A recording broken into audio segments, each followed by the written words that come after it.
أرسله الله تعالى إلى كافة الخلق بين يدي الساعة بشيرا ونذيرا وداعيا إلى الله بإذنه وسراجا منيرا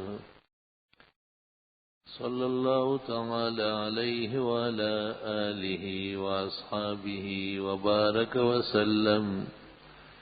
وبارك وسلم تسليما كثيرا كثيرا. أما بعد فأعوذ بالله من الشيطان الرجيم. بسم الله الرحمن الرحيم. قل صدق الله فاتبعوا ملة إبراهيم حنيفا وما كان من المشركين. إن أول بيت وضع للناس للذي ببكة مباركا وهدى للعالمين فيه آيات بينات مقام إبراهيم ومن دخله كان آمنا ولله على الناس حج البيت من استطاع إليه سبيلا ومن كفر فإن الله غني عن العالمين. قل يا أهل الكتاب لم تكفرون بآيات الله والله شهيد على ما تعملون. قل يا أهل الكتاب لم تصدون عن سبيل الله من آمن تبغونها عوجا وأنتم شهداء وما الله بغافل عما تعملون. يا أيها الذين آمنوا إن تطيعوا فريقا من الذين أوتوا الكتاب يردوكم بعد إيمانكم كافرين. وكيف تكفرون وأنتم تتلى عليكم آيات الله وفيكم رسوله ومن يعتصم بالله فقد هدي إلى صراط مستقيم. يا أيها الذين آمنوا اتقوا الله حق تقاته ولا تموتن إلا وأنتم مسلمون.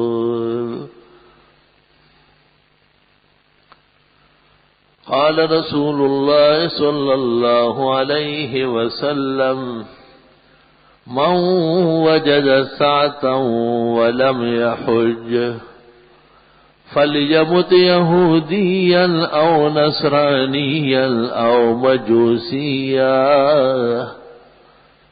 وأخرج الإمام الترمذي في سننه أن النبي صلى الله عليه وسلم قد قال: إن الحج يغسل الذنوب كما يغسل الماء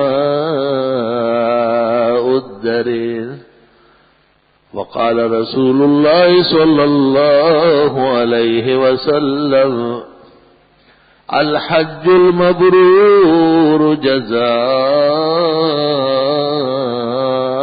الجنة. وأخرج السيوطي في الدرر بأسانيد شتى أن بعض الحاج يحجون وليس لهم ذاك، فلما قالوا لبيك اللهم لبيك يقال له لا لبيك ولا سعديك بل حجك مردود عليك.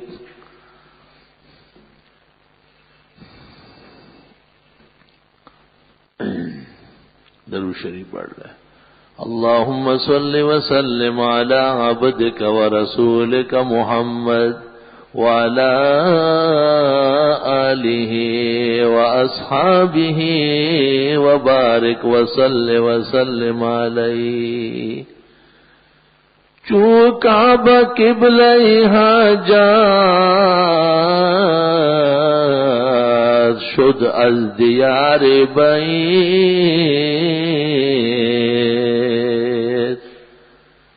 چو کعبہ قبلہ حاجات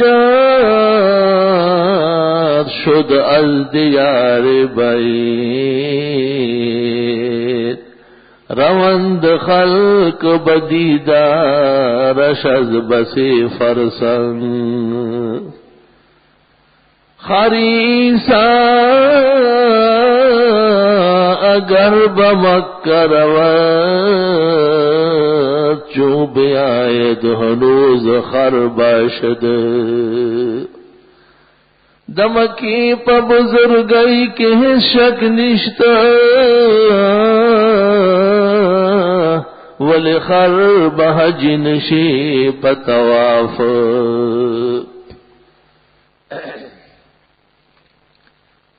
یہ 3 مہینے شوال، ذیقعد اور ذی الحج اشہر حج کہلاتے ہیں. الحج اشہر معلومات باتفاق علماء امت. یہی 3 مہینے مراد ہے. حج پر کچھ کلام چند جمعے پہلے میں کر چکا ہوں اور بقیہ کلام آج کرنے کا ارادہ ہے. چونکہ درمیان میں ایک مسئلہ اضاحی کا بھی ہے، اس کے شرائط و آداب بتانا بھی ضروری ہے.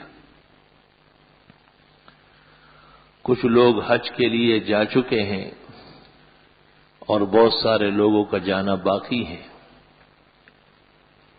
حج اسلام کا 5واں رکن اور فریضہ ہے. اللہ تعالیٰ نے اس کو مسلمان پر فرض فرمایا ہے. مسلمان کے لیے بھی شرائط ہے کہ وہ عاقل ہو، بالغ ہو، وہاں آنے جانے کی استطاعت رکھتا ہو، بلکہ جو لوگ اس کی کفالت میں ہوں ان کے نفقات بھی اس کے پاس کفایت کے ہوں. خاتون کے لیے محرم کا ہونا شرط ہے، بغیر محرم کے حج کر نہیں سکتی، نہ حج فرض ہوتا ہے. اگر محرم اپنے اخراجات نہیں کرتا تو اس کے ذمہ اپنے ساتھ اس کے اخراجات بھی ہوں، تب جا کے اس پر حج فرض ہوگا، ورنہ فرض ہی نہیں ہوگا. حج دنیا کی ایک سیر یا تفریح کا پروگرام نہیں ہے، بلکہ اللہ کو راضی کرنے کا بہت بڑا عمل ہے اور اسلامی ارکان میں سے آخری اور 5واں عظیم رکن ہے. اس لیے اس کے لیے شرائط و آداب بھی مستحکم ہے. اللہ رب العالمین نے اتنا بڑا احسان فرمایا ہے کہ اس فریضے کو، جو آخری فریضہ ہے اسلام کا، اسلام کے آخری مہینے میں ذی الحج کے چند تاریخوں میں اس کا انعقاد فرمایا ہے. یعنی اسلامی سال مکمل ہوتے ہی اسلامی ارکان بھی مکمل ہو جائے. علماء نے اس سے بہت سارے مسائل مقتبس کیے ہیں. مثلا یہ کہ اسلامی مہینوں اور تاریخوں کا جاننا ضروری ہے. ابو بکر ابن العربی الجساس نے احکام القرآن میں لکھا ہے کہ اسلامی تاریخ اور مہینے جاننا مسلمان کے لیے واجب ہے. وَيَسْأَلُونَكَ عَنِ الْأَهِلَّةِ قُلْ هِيَ مَوَاقِيتُ لِلنَّاسِ وَالْحَجِّ. لوگوں کا عبادت کا گزران اور خاص کر حج کا دار و مدار اسلامی تاریخوں پر ہے. اگر یہ مسئلہ مسلمانوں کو معلوم ہوتا تو دسمبر ختم ہوتے ہی وہ رات کے 12 بجے فائرنگ نہ کرتے اور اس دن چھٹی نہ کرتے اور اس کو خوشی نہ مانتے، کیونکہ جنوری اور دسمبر سے مسلمان کا کوئی تعلق نہیں. جیسے چرچ سے اور مندر سے اور بت خانے سے مسلمان کا کوئی تعلق نہیں. اگر اس کا بس چلے تو ان چیزوں کو ہٹانا پڑے گا. اسی طرح اسلام ایک مکمل دین ہے، اس کے مہینے اور تاریخ چاند کے حساب سے ہیں بجائے شمسی نظام کے قمری نظام سمجھنا ضروری ہے۔ عام طور پر مسلمانوں کی گھڑیوں پر بھی جنوری فروری ہوتی ہے، حالانکہ جنوری فروری تو ہر جگہ موجود ہے۔ آپ کا فرض یہ ہے کہ آپ یہ پتہ کریں کہ آج ذیقات کی 11 تاریخ ہے، آج 10 تاریخ ہے۔ یہ معلوم ہونا آپ کے لیے دشوار ہے، گھڑی سے یہ کام لے لیں تاکہ آپ کی گھڑی بھی دین کا حصہ بن جائے۔ اب تو گھڑیاں نہیں ہے بلکہ ساز اور باجے پہنتے ہیں۔ نماز میں اچانک ادھر سے کرینگ کرینگ ٹرینگ ٹرینگ شروع ہو جاتا ہے۔ یہ کوئی معصوم بچہ ہے 6 سال کا جو ماں کی گود سے اتر کے یہاں آیا ہے کیا؟ دل میں ہے احساس نہیں ہے اور غیرت کی کمی ہے، ورنہ اس گھڑی کو دور پھینک کے ختم کر دیا جائے کہ اس کی وجہ سے عبادت میں صرف اس کا نہیں اوروں کی عبادت میں بھی خلل ڈالا جاتا ہے۔ ہم تو ڈوبے ہیں صنم تم کو بھی لے ڈوبیں گے۔ امام کعبہ دامت برکاتہم نے بجا طور پر ایک آرڈیننس نافذ کیا کہ اگر کعبے کے حدود میں کسی کی گھڑی نے آواز دی تو اس کو پکڑ کر جیل میں بھیج دیا جائے۔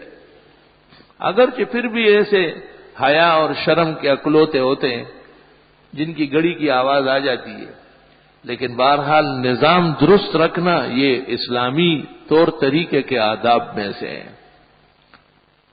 علماء کرام نے تو لکھا ہے کہ نماز ایسی جگہ پڑھی جائے جہاں آواز تک نہ ہو۔ اس لیے فقہاء نے لکھا ہے کہ باغ میں نماز پڑھنا بہتر ہے بشرطے کہ پرندوں کا چہل پہل نہ ہو، کیونکہ ان کی آوازوں سے بھی توجہ مع اللہ متاثر ہو سکتی ہے۔ سمندر کے کنارے پر نماز کو پسندیدہ کہا گیا ہے بشرطے کہ اس کی آواز مہیب پیدا نہ ہو، کہیں ایسا نہ ہو کہ نماز کے دوران اس طرف آواز منتقل ہو جائے۔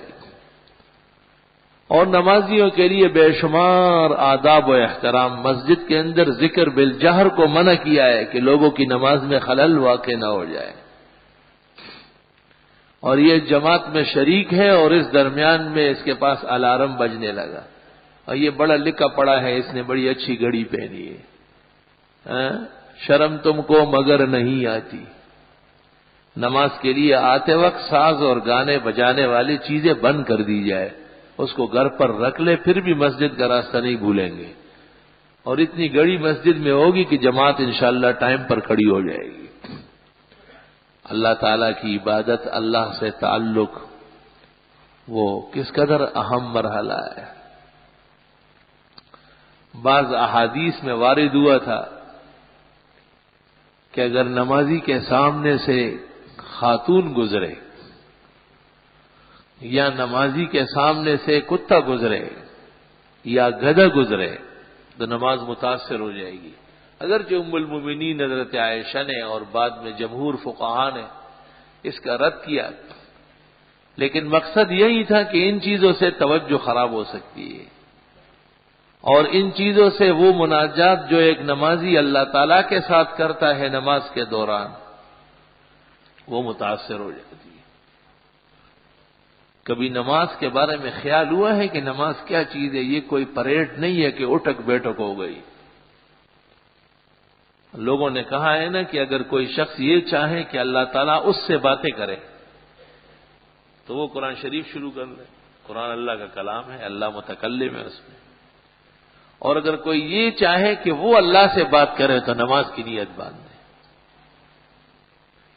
نمازی نماز میں اپنا گریہ وزاری اور اپنی عاجزی اور بندگی اپنے معبود برحق اللہ رب العالمین کے سامنے پیش کرتا ہے۔ بہرحال ایک اہم عبادت حج کی ہے اور وہ آخری مہینے میں ادا کی جاتی ہے۔ یہ مسئلہ تو اپنی جگہ واضح ہے کہ حج کا تعلق استطاعت سے ہے، اور استطاعت دو چیزوں کا نام ہے، جان کی سلامتی اور مال کا موجود ہونا۔ اس قدر کے آنے جانے کا نفقہ اور اس سے متعلق افراد جو اس کی کفالت میں ہے اپنے آنے تک ان کا نفقہ بھی چھوڑ رہا ہو۔ اگر کسی شخص کے پاس اتنا سرمایہ تو ہے کہ وہ حج کر لے، لیکن اس دوران اس کے بال بچوں کا نفقہ نہیں ہوگا تو حج فرض نہیں ہوگا۔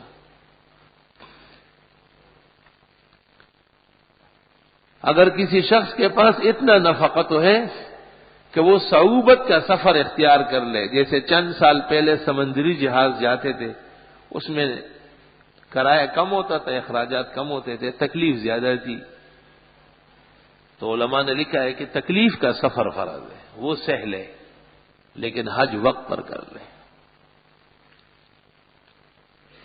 بعض لوگ صرف اس لیے حج کے لیے نہیں جاتے کہ جی بیٹی کی شادی ہونے والی ہے اور بیٹے کی شادی ہونے والی ہے۔ حقیقت یہ ہے کہ اسلام میں شادیوں کا اتنا لمبا چوڑا نفقہ یہ کسی کے ذمہ نہیں ہے، یہ رواج اور موسم نے پیدا کیا ہے۔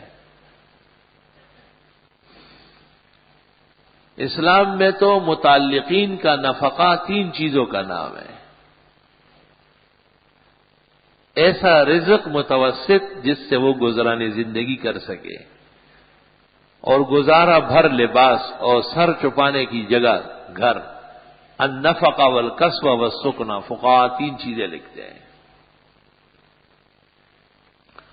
ہاں اگر فرض ادا کر چکا ہے، فرض حج ہو چکا ہے، تو بے شک نفلی حج کے سے بہتر اولاد کی شادی، ان کا کاروبار اور ان کا معاش درست کرنا اور ان کی زندگی کا ساز و سامان کرنا یہ ضروری ہے، واجبات کے درجے میں ہے۔ بعض لوگ ایسے بھی ہیں کہ ان کے ذمہ بہت سارے حقوق لازم ہیں، لیکن وہ حج کرتے ہیں، بس انہوں نے حج کرنا ہے اور عمرے پر جانا ہے کیونکہ پڑوس والے لوگ عمرے پہ گئے ہیں اور ان کی ایک بھاوج اور بھائی بھی گئے ہیں، تو یہ ان سے کیسے کم ہوگا؟ یعنی حج میں اور عمرے میں بھی تقابل ہے۔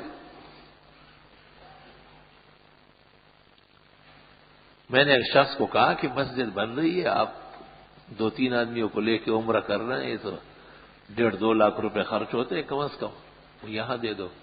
کہنے لگے میں نے یہی سوچا تھا، لیکن وہ ہمارے دکان کے ساتھ ایک دکاندار ہے، وہ جا رہا ہے، تو میں نے کہا میں بھی ہو آؤں۔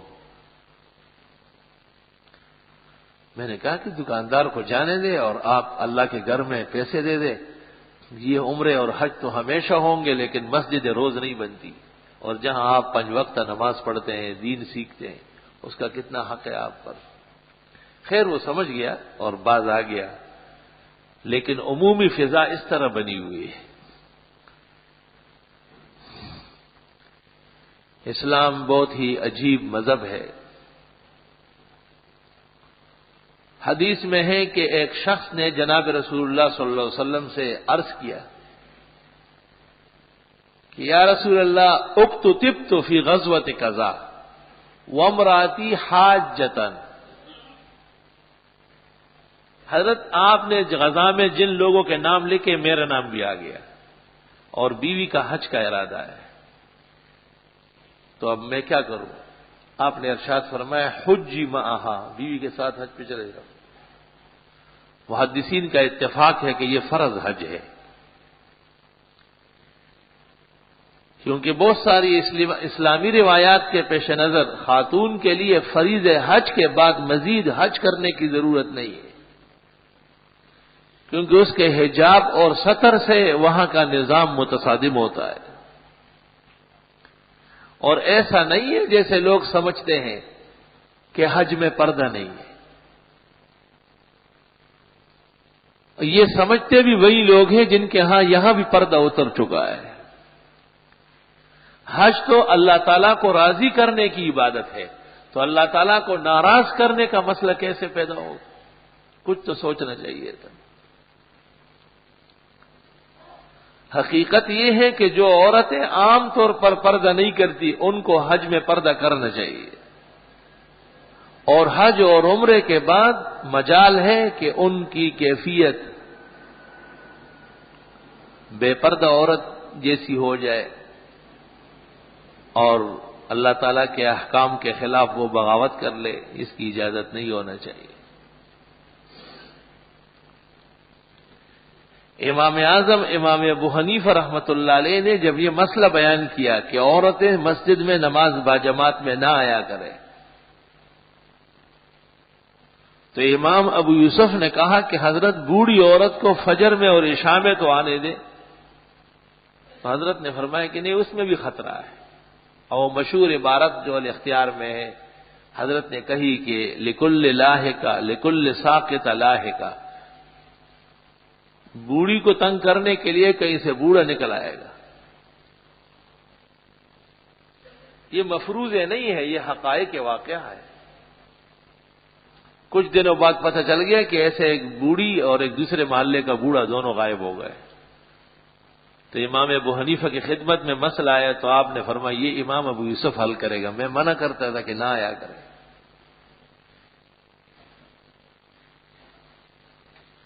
نماز قطعی فریضہ ہے اور نماز باجماعت کا اجر سب سے زیادہ ہے، 25 سے لے کے 27 گنا تک اجر بڑھتا ہے. لیکن جناب نبی کریم صلی اللہ علیہ وسلم نے فرمایا کہ خواتین اگر گھر پر نماز پڑھ لیں پردے کے ساتھ، حجاب کے ساتھ، یہ باجماعت نماز سے بہتر ہے. تو یہ 27 گنا ہے نا، اور وہ حضرت فرماتے کہ وہ بہتر ہے جو گھر میں پردے کے ساتھ پڑھے، تو 27 گنا سے بڑھ گیا نا پیغمبر کی زبان سے. جس نبی نے 25 اور 27 گنا کہا ہے وہ فرماتے کہ صلاتہن فی بیوتہن خیر لہن. اور کس وقت فرمایا ہے؟ امام آپ خود ہے، آپ سے بہتر امام آسمان و زمین نے نہ دیکھا ہے، نہ قیامت تک دیکھ سکیں گے. اور مسجد نبوی کا ماحول ہے جس میں ایک نماز 50,000 نمازوں کے برابر ہے. اور صفوں میں صحابہ کرام جیسے نفوس قدسیہ ہے. اور مدینہ منورہ کے ماحول میں جبریل اور ملائک کا آمد و رفت ہے، اور قرآن کریم کے نزول سے مدینہ منورہ کی گلیاں خوش رنگ و معطر و منور ہے. اور ایسا بقعہ کہ عرش کے نیچے زمین کے اوپر اس سے بہترین بقعۃ الارض نہیں ہے.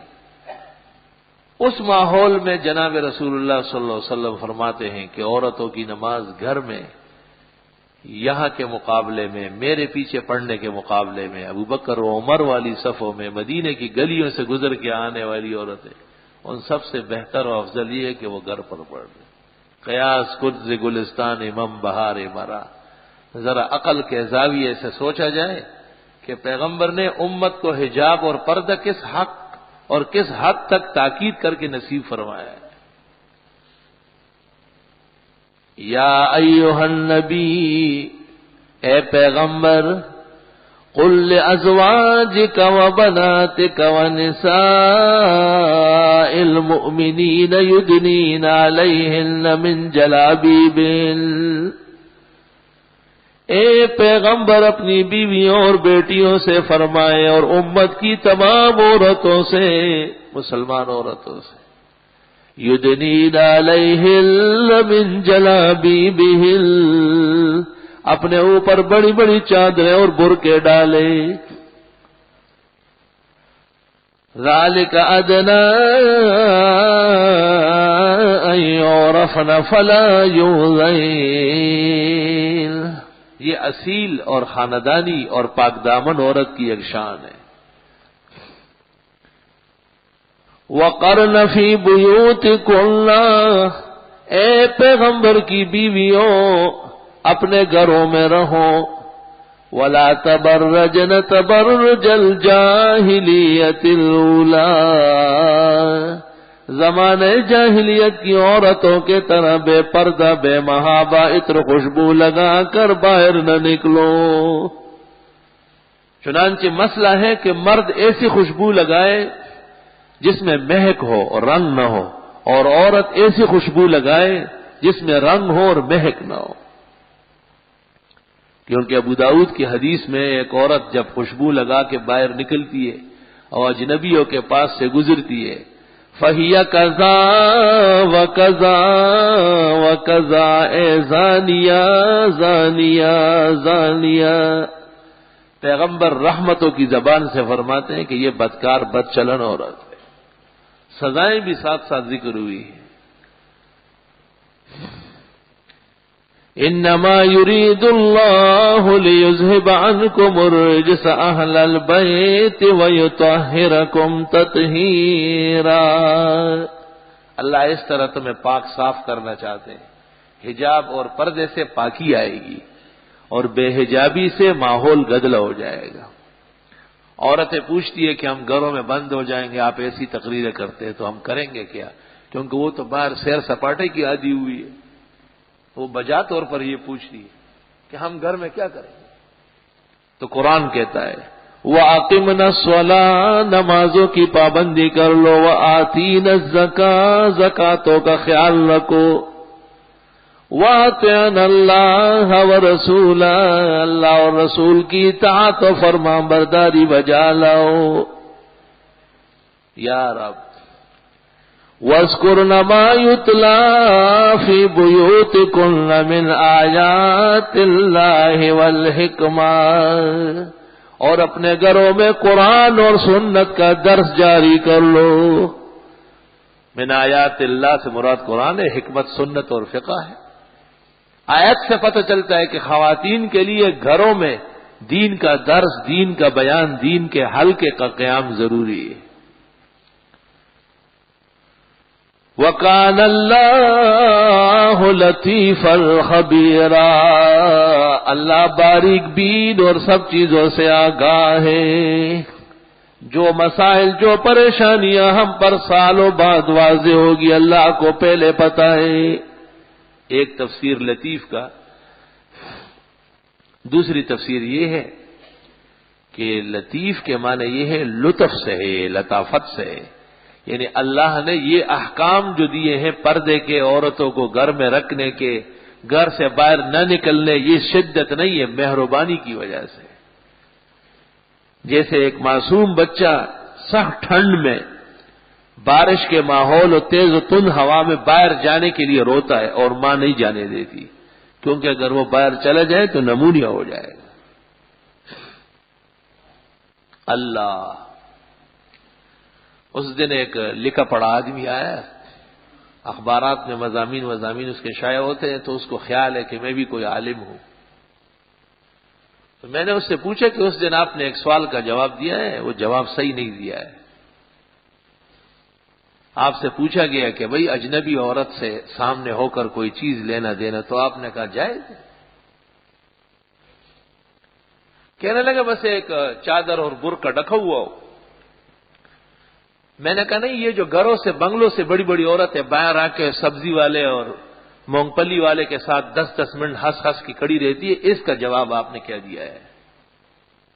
یہ ان کا کیا لگتا ہے, اور یہ اندر سے جو باہر آئی یہ کون لگتی ہے ان کی, اس کا جواب کیا ہے؟ میں نے کہا سوال کے جواب دینے سے پہلے جواب دینے کا والے کا فرض ہے کہ پہلے قرآن سے واقف ہو, پھر سنت سے واقف ہو, پھر فقہ اس کو یاد ہو, ورنہ جواب آپ کا جواب دین کا نہیں ہوگا, کمزور جواب ہوگا. میں نے کہا ایک آیت ذرا قرآن کی سن لو, پیغمبر کی بیویاں ہماری کیا لگتی ہیں؟ انہوں نے کہا مائیں, وازواج امہاتہم. میں نے کہا ماں سے پردہ ہوتا ہے, لیکن جب ان کا نمبر آیا تو قرآن نے کہا اذا سألتموہن شیئا, جب ان سے بھی کوئی چیز مانگنے لگو فاسألوہن من وراء حجاب, تو دیوار کے پیچھے سے ہوگا, خبردار کے بیویاں سامنے آئی. میں نے کہا یہ آیت شائع کرو جواب میں, تو پتہ چلے گا ایمان کے ترازو کا, کہ حضرت عائشہ اور حضرت حفصہ, ام حبیبہ اور صفیہ اور اسما کو تو باہر آنے کی اجازت نہیں ہے اجنبیوں کے سامنے, اور آپ کہتے ہیں کہ بس وہ برقع اڑی. برقع کہاں ہے؟ دوپٹہ اور روبی ننگا. قلب میں سوز نہیں, روح میں احساس نہیں, کچھ بھی پیغام محمد کا تمہیں پاس نہیں. حج میں بھی فقہائے کرام نے لکھا ہے کہ خواتین کا پردہ بددستور فرض ہے. حج میں احکام بڑھتے ہیں, کم نہیں ہوتے. اس لیے علماء ناراض ہوتے ہیں ان لوگوں پر جو حج میں جا کے اپنی نماز پڑھتے ہیں, کیونکہ اکثر مقامات پر وہ مسافر ہوں گے, اور مسافر 4 رکعت 2 پڑھے گا. اللہ جزائے خیر دے حرمین شریفین کے انتظامیہ کو، انہوں نے خواتین کے لیے بھی علیحدہ جگہ علیحدہ گیٹ مقرر کیے تاکہ وہ جائے آرام و تسلی سے حرم شریف میں نماز پڑھے۔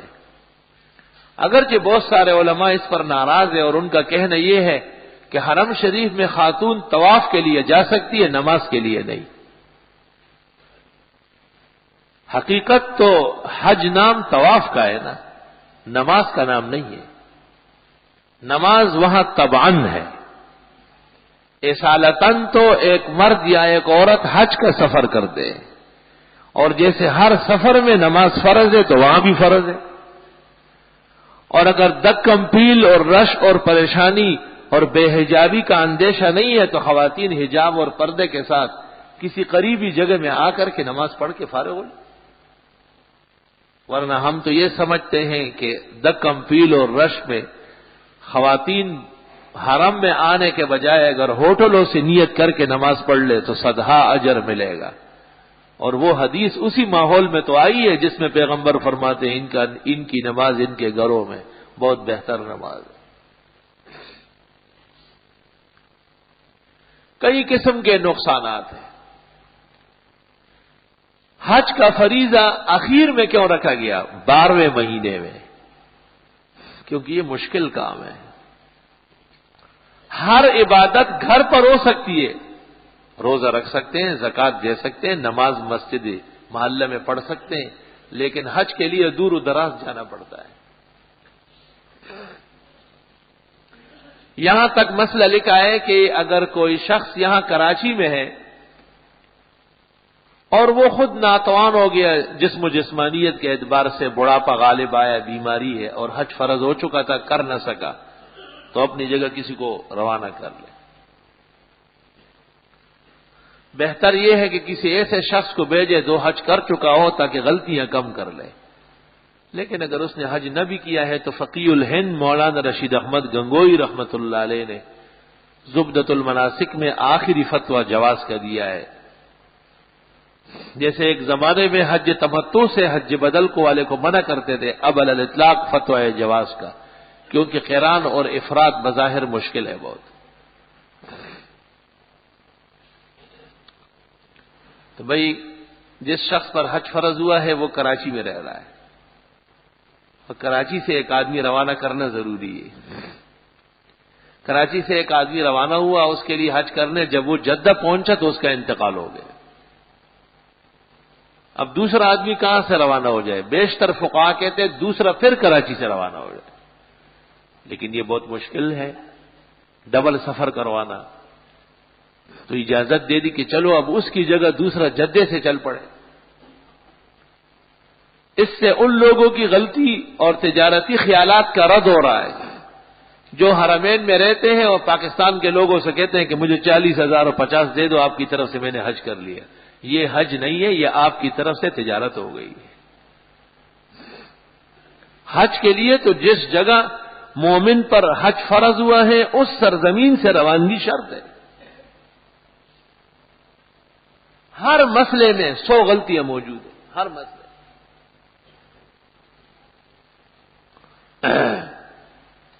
حج پر روانہ ہونے سے پہلے جن ملازمین کی تنخواہیں باقی ہیں وہ نمٹا دو، جن اہل محلہ سے بدمزگی ہے ان سے معافی مانگو، صلح کر لو،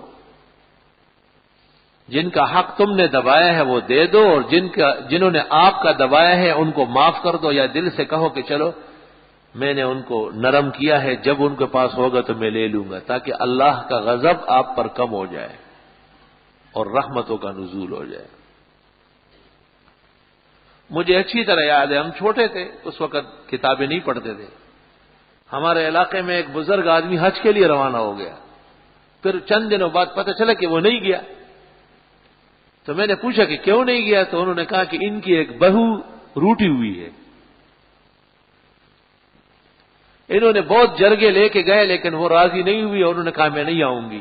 تو اس نے کہا میرا حج کیا ہوگا، میرے گھر کی ایک عورت روٹی ہوئی ہم سے واپس آ گئی۔ وہ حج تھا اصل میں، وہ مزاجی پروگرام نہیں تھا، حج کرنا چاہتے تھے۔ چنانچہ 8 سال بعد جب وہ صلح صفائی ہو گئی پھر معلوم ہوا کہ اب جا رہا ہے۔ دل میں خوف تھا اور کعبے کی عظمت موجود تھی. یہ تو لوگوں سے ادھر سے پیسے چھین چھان کے چلا گیا جی، ماسکو اور پیرس کے بجائے حرم شریف چلا گیا. کعبے کے در و دیوار و زمین و ذرہ ذرہ وہ اس پہ لعنت کرتا ہے. اور عورتوں کے ہاں ایک روایت چل پڑی، نصف سے زیادہ جھوٹی روایتیں عورتوں نے بنائی، اور پھر ان کے توابع جو ہیں انہوں نے ان کو پھیلایا. جی بلاوا آ گیا، بلاوا آ گیا. وہ ابو جہل جو ہر سال حج کرتا تھا اس کا بلاوا تھا.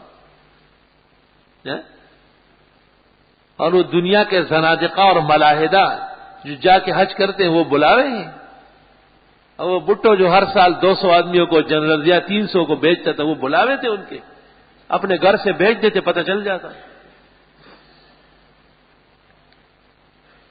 بلاوا آ گیا، بلاوا آ گیا، بلاوا آ گیا اور اس طرح ساتھ لے گیا. جب وہاں فارغ ہو گیا، ٹری داڑھی منڈا رہا ہے، بلاوا آیا تھا اس کا بلاوا آیا تھا کہ پاکستان کا کفر جو ہے وہ تیرے لیے کافی نہیں ہے، حرمین آ جاؤ کہ ہم یہاں سے ٹپا لگا لیں کہ یہ ایسا شیطان ہے اور شیطان کو خوش کرنے والا ہے کہ یہ اس سرزمین پر آ کر کے بھی گناہ سے توبہ نہیں کرتا. سیدھی بات ہے، مسئلہ داڑھی کا نہیں، مسئلہ گناہ سے توبہ کا ہے. اور صحیح حدیث میں ہے کہ ہر مجرم کا حج قبول ہوتا ہے سوائے 5 آدمیوں کے. مشرک بدعتیوں کا کوئی حج نہیں ہے. ویسے انہوں نے شیطان کے نام پہ کمیٹیاں بنائی. مشرک، آکل الربا سود خور، عاقل والدین ماں باپ کا نافرمان، مدمن الخمر شراب کا عادی، شراب نہ چھوڑنے والا، اور مرتکب الفحشاء، ایسے گناہ کا مرتکب جس کا گناہ ہونا سب کو پتا ہے. بس یہ قاعدہ آپ خود سمجھ لیں، مجھے تعین کی ضرورت نہیں. ایک ایسے گناہ کا مرتکب جس کا گناہ ہونا سب کو پتا ہے. جو آپ کر رہے ہیں کسی مسلمان کو راستے سے پکڑ کے پتہ کرو کہ یہ گناہ ہے یا نہیں ہے. اگر گناہ کا بھی کوئی منکر ہے تو پھر تو ایمان سلب ہو جائے گا، کیونکہ گناہ کو گناہ نہ سمجھنا یہ کفر ہے. استحلال الحرام حرام و استحرام الحلال حرام. حلال کو حرام سمجھنا اور حرام کو حلال جاننا یہ کفر ہے. خلاصۃ الفتاوی باب ما یکفر بہ المرء وما لا یکفر بہ. بلاوا ان کے حق میں مبارک ہے جن کا مال حلال ہے، جو آداب کا لحاظدار ہے، جو کعبے کی زیارت اپنی مغفرت کے لیے کرنا چاہتے ہیں، جو اللہ کے حقوق اور بندوں کے حقوق کی پاسداری ایمان کا حصہ سمجھتا ہے، اس کے حق میں بلاوا مبارک ہے. میں ایک دفعہ ریل گاڑی سے آ رہا تھا، ایک اسٹیشن پر ریل گاڑی رک گئی تو وہاں ڈول بج رہے تھے اور لوگ ناچ رہے تھے. میں نے سمجھا کہ کوئی بارات ہوگی، فاسق فاجر لوگ ان چیزوں کو خوشی سمجھتے ہیں. دیکھا تو ایک جنگی بیل جو تھا بہت سارے سیرے گلے میں ڈلے ہوئے گاڑی میں نکل آیا اور اس کے آگے پیچھے اسی ڈبے میں آیا. میں نے کہا یہ کون ہے؟ یہ اکھاڑے میں جنگی بیل آ گیا، شڑنگا سیرے پہنا ہوا ہے. کہنے لگا یہی تو حج پہ جا رہا ہے. تو میں نے کہا یہ ناچ کون رہا ہے؟ کہا یہ تو ناچ رہا ہے. تو میں نے کہا یک تو توبے کی، واہ لوگ اس کے لیے ناچ رہے ہو، یہ نہیں ناچے گا تو کون ناچے گا؟ یہ بھی حج ہے اور اس کو بھی بیت اللہ کی زیارت کہتے ہیں. چاہیے تو یہ کہ جس محلے میں حاجی رہتا ہو وہاں ساز نہ بجے، جس گھر میں ایک کعبہ دیکھا ہوا مسلمان آیا ہو وہاں ٹی وی اور وی سی آر کا تذکرہ نہ ہو، اور حاجی صاحب بڑا چوڑا چکلا ہو کے سامنے بیٹھا ہے اور ٹی وی پر لوگ ناچتے ہو، یہ بھی ہنس کے منہ آدھے میل کا کھولتا ہے اور یہ حج کر چکا ہے. یہ حج کر چکا ہے یا ماسکو اور پیرس کی جگہ حرمین کو گندہ کر کے آیا ہے. یہ حج اس لیے مقرر ہوا ہے کہ لوگ وہاں جا کر کے اپنے گناہ بڑھوائیں. حج اس لیے مقرر ہوا ہے کہ گناہوں سے تائب ہو جائے. اچھی طرح سمجھو. اور ایسا کون مسلمان ہوگا جسے یہ مسئلہ معلوم نہیں ہے، لیکن شیطان کو خوش کرنے کی کوششیں جاری ہیں. جناب رسول اللہ صلی اللہ علیہ وسلم کیا فرماتے؟ سبحان اللہ. فرمایا جس کو توفیق مل گئی اور پھر بھی وہ حج نہ کر گیا اور مر گیا تو یہ یہودی مرے، عیسائی مرے، مجوسی مرے۔ ناراض ہو رہے ہیں یا نہیں؟ دیکھیں لوگ مجھے کہتے ہیں کہ آپ بتدریج سخت ہو رہے ہیں، تو یہ اس حدیث کا ترجمہ کس طرح ہوگا؟ یہی ترجمہ و تشریح ہے نا کہ جس کو توفیق مل گئی، جا سکتا تھا اور اس نے اللہ کی حدود توڑ کر کے غیرحاضری کی ہے، پیغمبر اس کو کیا کہتے ہیں؟ یہودی، نصرانی، مجوسی، جتنے گندے فرقے تھے ان سب میں اس کو ڈال دیا۔ تو جس کو نبی اور رسول یہودی، مجوسی، عیسائی کہے اسے مسلمان کون کرے گا؟ یہ تو ان لوگوں کا حصہ ہے جنہیں اللہ نے جانی اور مالی توفیق دی تھی اور انہوں نے سنہرا موقع ضائع کر دیا۔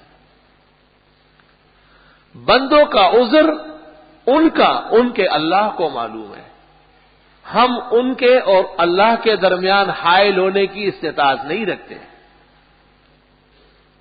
اورنگزیب عالمگیر کو کسی نے کہا نا کہ حضرت آپ کے بڑوں میں سے کسی نے حج نہیں کیا، سلطنت مغلیہ کے کسی بادشاہ نے حج نہیں کیا، اور ہر سال 400 علماء اور اولیاء کو حج پر بھیجتے تھے، خود نہیں جاتے تھے۔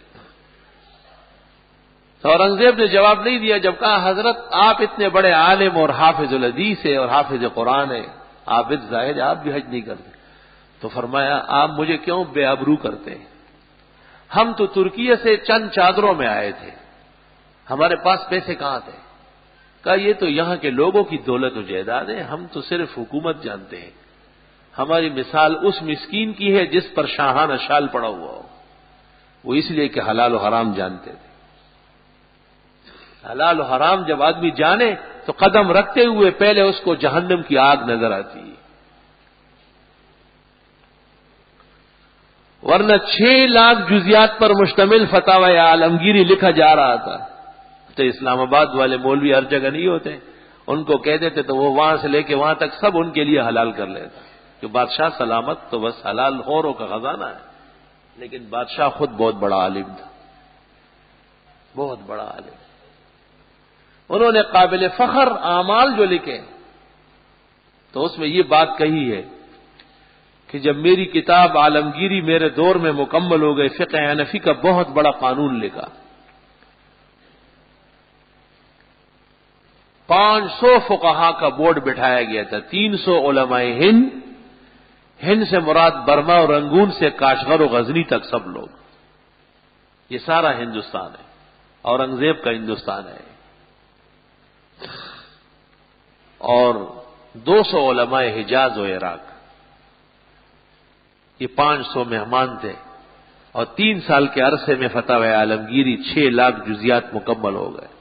صفحہ ہستی پر فقہ کی اس سے متیقن کتاب نہیں۔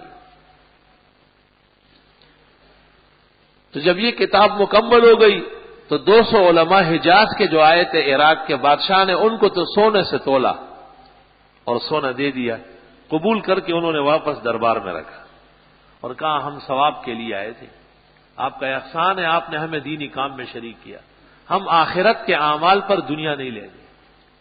بادشاہ حیران ہو گیا۔ ہندوستان کے 300 علماء میں سے ایک شاہ ولی اللہ کے والد شاہ عبد الرحیم صاحب بھی ہے، یہ بھی اس کمیٹی کا ممبر ہے۔ ان کو کہا کہ دہلی کے آس پاس جو سرکاری املاک ہے وہ آپ کے نام ہوگا۔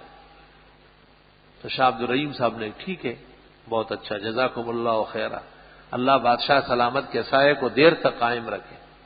عصر کو قبول کیا، مغرب کے سورج ڈوبنے سے پہلے حوالدار کو کہا کہ سب کچھ واپس ہے۔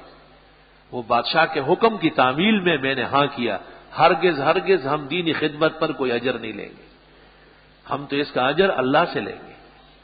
تو بادشاہ نے اپنے سوانح میں یہ جملہ اس طرح لکھا کہ میں اس خوش قسمت دور کا ایک فقیر بادشاہ ہوں کہ جس دور کے 500 علماء میں دنیا کے ذرے کے برابر لالچ نہیں ہے۔ آج مولویوں کو خالی اسلام آباد کا ٹکٹ مل جاتا ہے تو 2 دن پہلے ایئرپورٹ پہ جا کے کھڑے رہتے ہیں، اور حق بولنا ہر ایک کا کام ہے۔ تو واہ، حق تو کڑوی چیز ہے، جب آدمی اس کو بیان کرے تو پھر تیار رہے۔ ہر عالم نہیں، ہر مسلمان کا فرض ہے کہ جس چیز کو وہ حق جانے اس کی امداد کرے. ہمیں نہ حکومت سے دشمنی نہ کسی جرنیل سے، ہم تو حق کے پرستار ہیں اور ہم پابند ہیں کہ حق کا ساتھ دیں گے. اور حق نام ہے اللہ کا، ذالک بأن اللہ هو الحق وأن ما يدعون من دونه الباطل. اللہ کے سوا اور جو کچھ ہے سب نکمے ہیں، کسی کام کے نہیں. حق تو پیغمبر ہے جنہیں اللہ نے ہدایت کے لیے مبعوث فرمایا. حق تو قرآن ہے جو ہدایت کا گنجینہ ہے. حق تو سنت ہے جو اسلام کی زبردست روشنی اور تشریح ہے.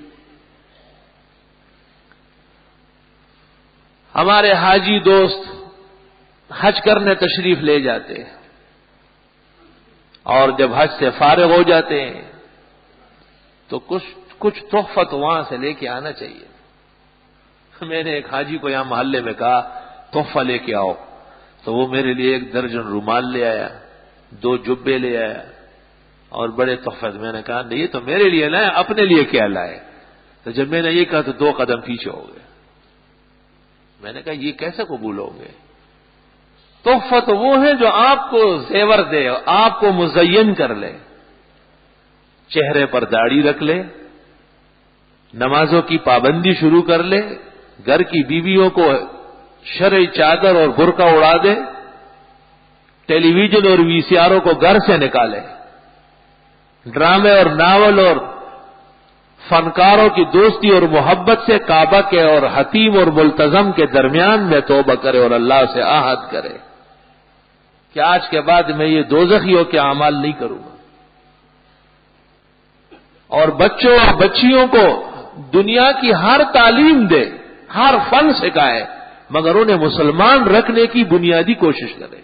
بس تم شوق سے کالج میں پڑھو، پارک میں کھیلو، جائز ہے غباروں میں اڑے چرخ پہ جھولو، بس ایک سخن بندہ عاجز کا رہے یاد، اللہ کو اور اپنی حقیقت کو نہ بھولو. چھوٹے چھوٹے بچے صبح تیار ہوتے ہیں، روڈ پہ کھڑے ہوتے ہیں، کبھی میں گزرتا ہوں دل ذبح ہو جاتا ہے. چھوٹی چھوٹی ننیاں بستے پکڑے ہوئے ہیں. سوال یہ ہے کہ جس دن چھٹی ہوتی ہے اس دن یہ بچے کہاں ہوتے ہیں؟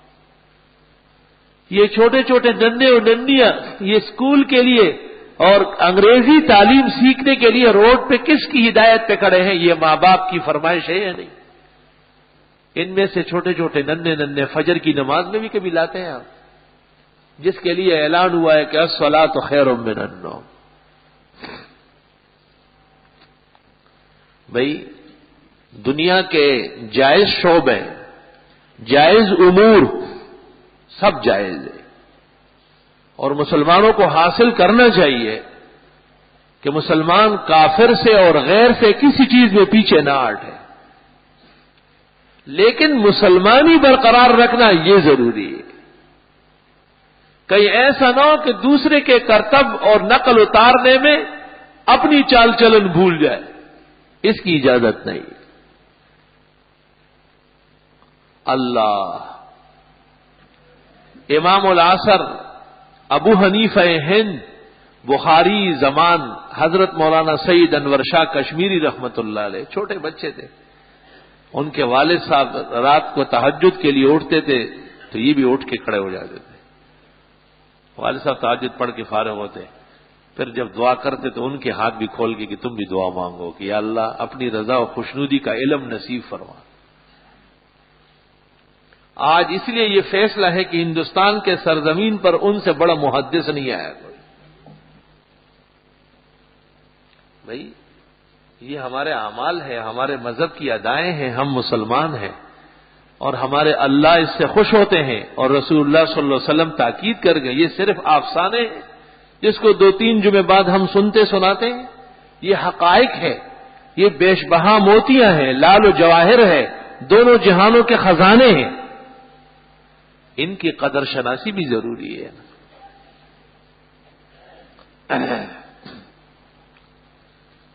نبی کریم صلی اللہ علیہ وسلم کی خدمت میں ایک غزا سے بہت سارے غلام اور لونڈیاں آ گئی غنیمت میں. فاطمۃ الزہرا رضی اللہ تعالی عنہا کو پتہ چلا کہ حضرت نے صحابہ میں خوب غلام اور کنیزیں بانٹی، وہ بھی آ گئی کہ اپنے ابا جان سے درخواست کر لوں کہ ایک کنیز مجھے بھی دے دو کہ میرے ساتھ گھر کا کام کاج کر لے۔ اور حدیث کے الفاظ میں ہے کہ گھر کے آٹے کے لیے چکی چلا چلا کے ہاتھوں پہ سودے نکلے ہوئے۔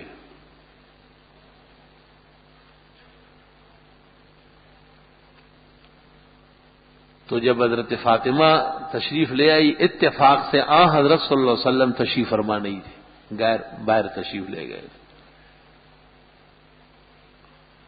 کہتے ہیں فلاں بزرگ کو سارے جہان کا پتہ ہے، بزرگوں کے سردار تو یہ لوگ ہیں۔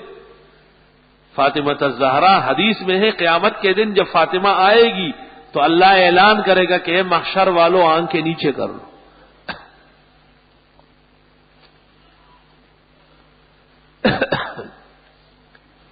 اس قدر تو مقام ہے، یہ کس ولی اور کس صوفی کا مقام ہو سکتا ہے؟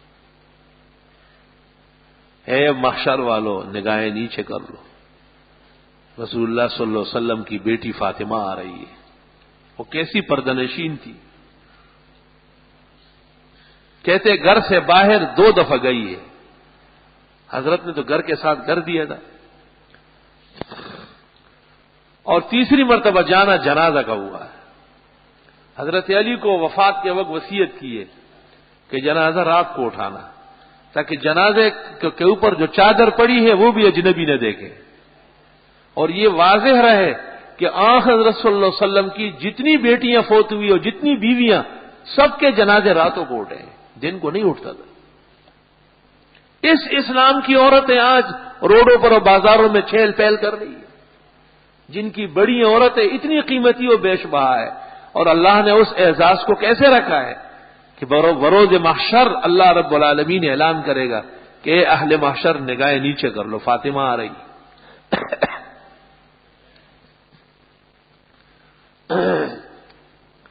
اللہ حدیث میں ہے کانت تمشی کمشی رسول اللہ صلی اللہ علیہ وسلم، چلنے میں حضرت کی مثیل تھی، حضرت جیسی چلتی تھی۔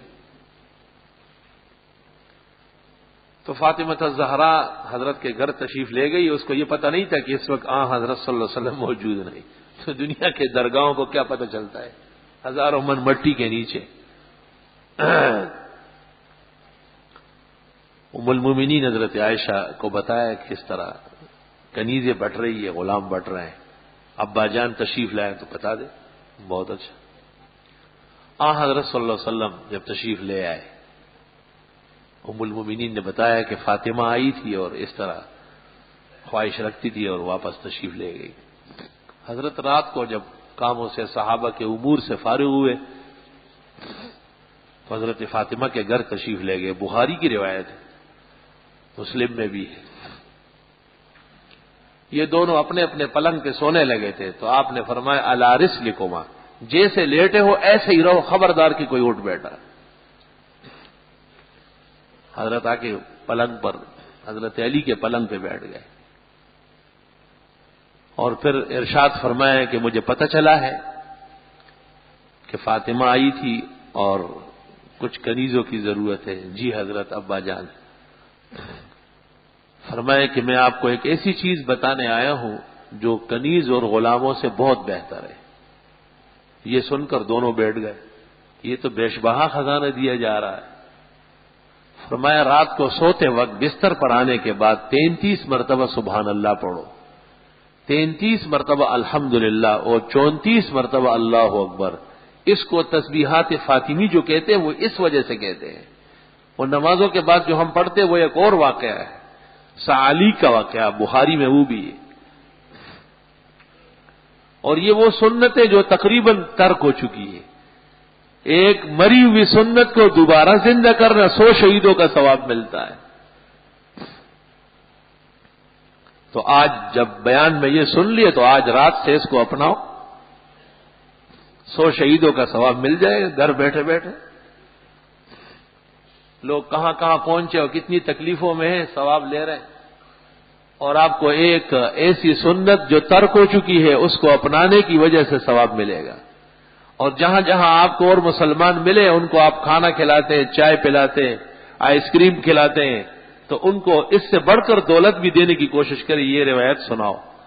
اگر 10 آدمیوں نے سنی اور ایک کو بھی اللہ نے توفیق دی تو آپ کے لیے دنیا و مافیہا اور حمر النعم سے بہتر دولت ہے، کما فی البخاری۔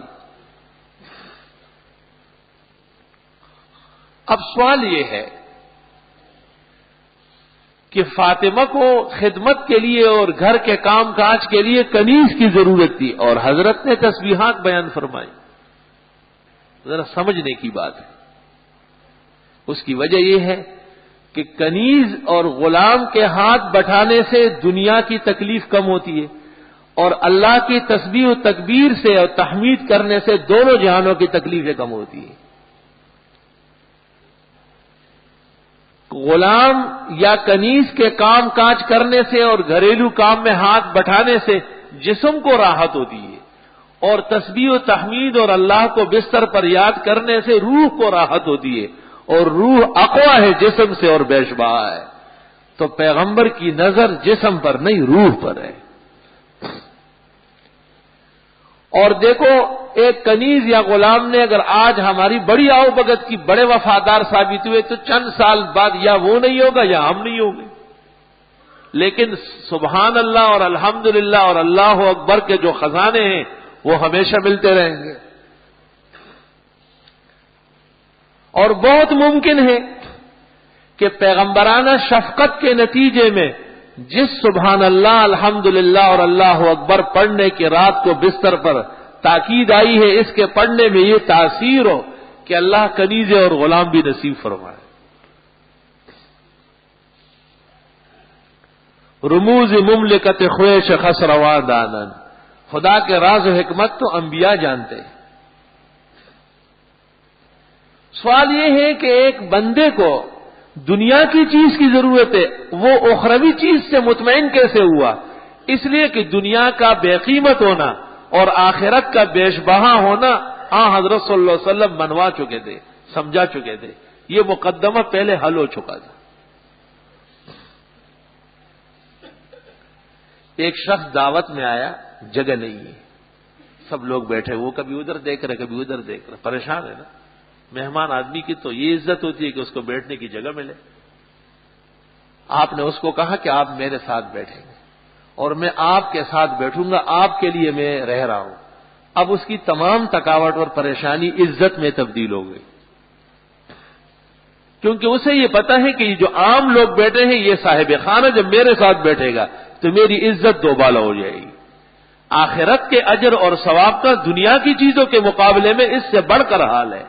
یہ تو چھوٹی مثال ہے۔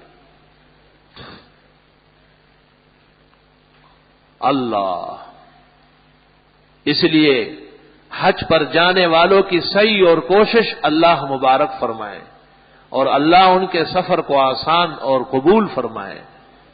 رات کو ایک دوست سے میں تذکرہ کر رہا تھا، میں نے کہا دیکھو حج پر یا عمرے پر جانے کی 2 دعائیں آئی ہیں، اللہم یسر ہو و تقبل ہو، خدایا آسان فرما اور قبول فرما۔ آسانی کا تعلق دنیا سے ہے، دنیا بڑی کٹھن جگہ ہے، بڑی پریشانی کی جگہ ہے۔ یہاں تو ہر کام میں آدمی یہ کوشش کرتا ہے، راستہ بھی ہو تو کوئی شارٹ سا ہو، گاڑی بھی ہو تو اچھا سفر کرنے والی ہو، ٹکٹ بھی ہو تو کم پیسوں والا ہو، ہوٹل بھی ہو تو سستا اور آرام دہ ہو، کھانا ہو تو وقت پر ہو، خوشگوار ہو، زود ہضم ہو۔ دنیا تو آسانیوں کی جگہ ہے۔ کوشش یہی رہتی ہے، بادشاہ کی بھی وزیروں کو اہلکاروں کو خوش رکھتا ہے کہ سلطنت صحیح چلے، ایک امیر بھی اپنے اہلکاروں کو خوب انعام و اکرام سے نوازتا ہے کہ میرا کام صحیح ہو، ایک والد بھی قابل منتظم اپنے بیٹے، خاتون خانہ بیٹیوں بہوؤں کو بہت شفقت پیار دیتی ہے کہ ہمارے گھر میں بدمزگی نہ ہو، گھر خوشی اور مسرتوں کا گوارا بن کے رہے اور یوں ہماری زندگی آسانی سے ہو۔ بیمار آدمی ہو جاتا ہے تو ڈاکٹر کے بارے میں پتا ہے کہ نہ وہ مرض لا سکتا ہے نہ ہٹا سکتا ہے، نہ وہ موت ٹال سکتا ہے نہ مشکل حل کر سکتا ہے، اتنا کر سکتا ہے کہ کچھ دوائیوں سے آرام آ جائے۔ اگر مرض کا حملہ واپس نہ ہوا تو کم از کم وقت تو سہولت سے گزرے، بے چینی اور درد کم ہو جائے۔ تو پہلی دعا حج پر جانے والے کی یا عمرے پر روانہ ہونے والے کی، پہلی دعا وہ سہولت کی ہے کہ اللہ اس کی یہ عبادت اور یہ سفر اور گھر سے جانا، گھر تک آنا، سارے مناسک بجا لانا آسان فرما، خدا آسان فرما۔ پوری دنیا اور دنیا کی جتنی عیش و عشرت ہے، خوشی اور شادمانی ہے، اسے آپ جمع کرے اور پھر جمع کرے اور پھر خلاصہ کرے تو ایک ریزلٹ نکلے گا، ایک نتیجہ آؤٹ ہوگا، اور وہ ہوگا سہولت و آسانی۔ لوگ گھر بار چھوڑ کر امریکہ اور برطانیہ میں نوکری کیوں کرتے ہیں؟ کہ وہاں چند سالوں میں زیادہ پیسے مل جائیں گے، جب کبھی وطن آ جائیں گے تو عزت سے رہیں گے، بال بچوں کو آرام ہوگا۔ لوگ ایک کارخانے کے بجائے دوسرا کیوں لگواتے ہیں؟ تاکہ آمدنی بڑھ جائے اور آنے والا وقت ہمارا سہولت سے گزرے۔ لوگ اتنے بڑی بڑی مصیبتیں اور اتنے بڑی بڑی کائنات اپنے باریک کندھوں پہ کیوں اٹھاتے ہیں؟ تاکہ آنے والے وقت میں شاید اتنی سخت اور توانائی نہ ہو، اس وقت مجھے آسانی ہو جائے۔ بس خلاصہ یہی ہے۔ ہم جمعے میں جمع ہوئے، ساری دنیا جمعے میں آج جمع ہے کہ اللہ ہماری دنیا اور دنیا کے اعمال آسان فرمائے اور ہماری مدد فرمائے، کیونکہ ہم بہت کمزور ہیں۔ کمزوری کا احساس کبھی ہوا ہے؟ اپنا ناخن ادھر سے ادھر ہو گیا، انگلی نے پانی لے لیا، اب بخار ہو رہا ہے، کچھ نہیں کر سکتے۔ اس ناخن کو ہم نہیں کہہ سکتے کہ صحیح رہو۔ اپنے منہ میں ایک دانت نے بے قرار کر دیا، آپ دانت کے لیے ڈاکٹر تلاش کرتے ہیں، اور ڈاکٹر صاحب جب کہیں گے کہ اس کو نکالنا ہے تو ہم کہیں جلدی کریں۔ یہ 32 ارکان کا ایک رکن تھا جو ہمارے معدے کی امداد میں 24 گھنٹے کار فرماتا، لیکن اب کام نہیں کر رہا ہے، ہم نہیں رکھ سکتے۔ کوئی ذرا سا مچھر مکھی اور معمولی سا کوئی چونٹی قمیص میں کہیں گھس گئی، او ہو، نہ نماز پڑھی جا رہی نہ چلا جا رہا ہے، اب قمیص اتار کے دیکھا جا رہا ہے، کتنا سا وہ پتہ چل گیا کہ اتارتے اتارتے شہید ہو گیا۔ وہ اتنا ننھے سے وجود کا تھا، لیکن اتنے سے وجود میں کیا تم بھی قیامت شریر ہو۔ یہ موٹا تازہ انسان 6.5 فٹ کا چوڑا، بڑے لمبے لمبے دعوے کرنے والا، یہ اسے ایک چونٹی کے سامنے بے بس ہے۔ اچانک کسی نے کہا کہ سامنے سانپ اور بچھو ہے، پھر دیکھ لو، اور جو سینکیا اور بلا کی چیزیں پیدا ہوئی، ہر چیز انسان کے مقابلے میں ہے اور اسے ضرر دے سکتی ہے۔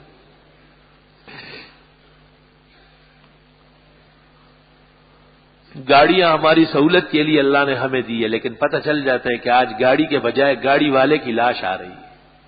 اس کو یہ پتا تھا کہ آج کے چلنے سے میری گاڑی کا حادثہ ہوگا، کبھی بھی نہ نکلتا۔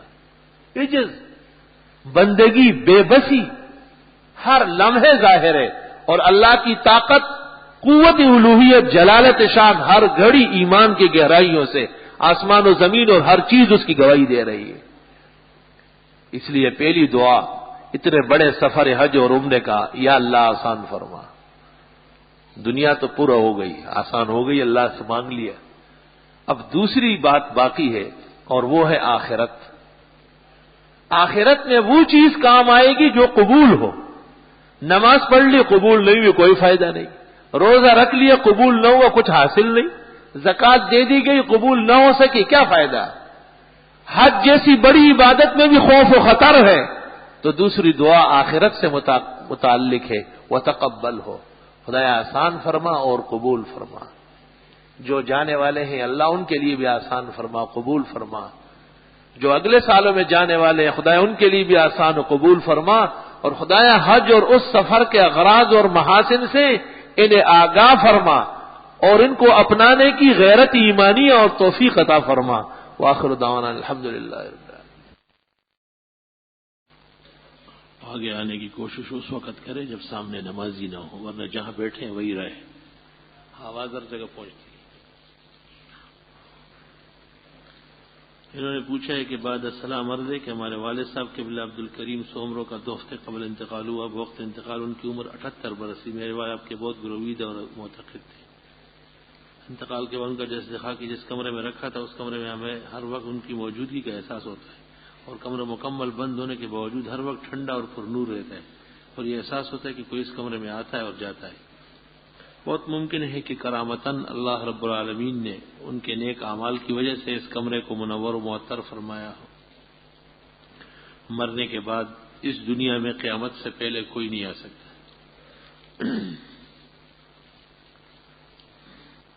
کچھ لوگ کہتے ہیں کہ اللہ تعالیٰ صرف عرش معلیٰ پر موجود ہے، اور جو لوگ کہتے ہیں کہ ہر جگہ موجود ہے، یہ سب غلط باتیں ہیں اور تصور ہے۔ بلا ایک ذات ایک وقت میں ہر جگہ کیسے موجود ہو سکتی ہے؟ اللہ رب العالمین تو کہتے اسی کو ہے جو ہر جگہ ہے۔ اب یہ کہ بوجودی ہی ہے یا بقدرتی ہی و علمی ہی ہے، یہ اختلاف متکلمین میں ہے۔ راجح بات یہی ہے کہ اللہ کا وجود ہر جگہ مسلمہ ہے، اگرچہ متکلمین کہتے ہیں کہ اس سے مراد قدرت اور علم ہی ہے۔ ایک رکعت امام صاحب کے ساتھ پڑھی جائے، کس طرح پڑھیں گے وضاحت فرمائے۔ ایک رکعت امام کے ساتھ پڑھے تو کیسے پڑھے؟ ایک دو رکعت کیسے پڑھتے ہو جب ایک کا پوچھتے ہو؟ یوں کہو کہ ایک رکعت نکل گئی اور ایک مل گئی، جو نکلی ہوئی ہے وہ جس طرح تھی اس طرح پڑھی جائے گی۔ ایک آدمی کی فیکٹری ہے، اس نے ٹانکی کے اوپر مسجد بنانا چاہا، اوپر کا ایسا وقف کرتا ہے، مسجد بنانا صحیح جی درست ہے۔ سگے بتیجے کی بیوی سے سگے چچا سے پردہ ہے یا نہیں؟ سگے بتیجے کی بیوی سے سگے چچا کی سگے بتیجے کی بیوی کچھ بھی نہیں ہے۔ جب بتیجے بیچ سے نکل جائے تو چچا سے اس کا نکاح جائز ہے، وہ اس کا چچا ہے ہی نہیں۔ ہاں بتیجی کا نکاح پردہ اپنے چچا تایا ماموں اس سے نہیں ہے، خالو سے پردہ ہے، خالو اس کا کچھ بھی رشتہ دار نہیں ہے۔ میں کچھ رقم کسی کاروبار کرنے والے کے پاس جمع کرتا ہوں اور کہتا ہوں غم اپنے کاروبار میں، اچھا جی تم اپنے کاروبار میں لگاؤ، جو مناسب سمجھنا مہینے بھر دے دینا۔ رقم فکس نہیں کی گئی بلکہ فریقین میں طے پایا کہ ہر ماہ کبھی کچھ ملے گا۔ یہ درست تجارت کا ایک طریقہ ہے۔ سارے دانتوں میں درد ہو رہا ہے اور ٹوٹے ہوئے دانتوں کے درد کے لیے کوئی دعا بتا دے۔ بہترین دعا یہ ہے کہ ڈینٹل کے پاس چلے جائے، وہ اسے چیک کر لیں گے اور جو تکلیف ہے انشاءاللہ اللہ دور کرے گا۔ میں فجر میں گھر سے سخت سنت پڑھ کر جاتا ہوں، اور مسجد میں جا کر اگر ٹائم ہوتا ہے تو قضا عمری پڑھ لیتا ہوں۔ قضا عمری معلوم پڑھ سکتے ہیں، نامعلوم نہیں۔ نماز میں رکوع کے بعد جو دعائیں پڑھی جاتی ہے اور دو سجدوں کے درمیان بیٹھ کر جلسے میں پڑھی جاتی ہے، یہ دعا کیا ہے؟ دعا قومے کی حالت میں ہے، حمدن کثیرن طیبا مبارکن فی ملء السماوات والارض وملء ما شئت من شیء بعدہما، اور دونوں سجدوں کے درمیان ہے رب اغفر لی وارحمنی واجبرنی واہدنی وارزقنی وارفعنی وعافنی۔ 5 الفاظ بھی ہے اور 7 بھی، یہ بہتر ہے پڑھنا۔ دوران نماز اگر کسی کی ٹوپی گر جائے، فتاوی قاضی خان میں ہے کہ ایک ہاتھ سے اٹھا کے سر پہ رکھ دے۔ لکھا ہے کہ عارف بھائی کی اہلیہ کا آج آپریشن ہے، اللہ تعالیٰ صحت و زندگی دے۔ معلوم کرنا ہے کہ حضرت نے اپنی ساری زندگی میں تہبند استعمال کیا یا کبھی شلوار بھی پہنی ہے؟ شلوار آپ نے پہنی نہیں ہے، پسند فرمائی ہے۔ حضرت عمر کی عمر بھر شلوار رہی ہے۔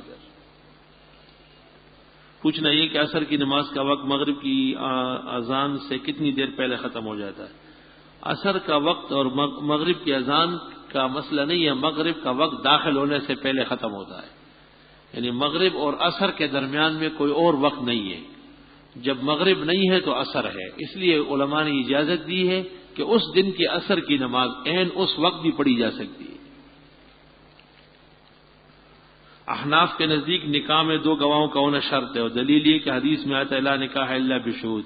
تو عرض یہ ہے کہ اس وقت حدیث میں تو شہود جمع کا صیغہ ہے، نہیں دوسری روایات میں شاہدین کا لفظ ہے، اور اگر شہود بھی ہے تو جمع کا کم از کم اطلاق 2 پر ہے، نا اتنی عقل تو ہونا چاہیے۔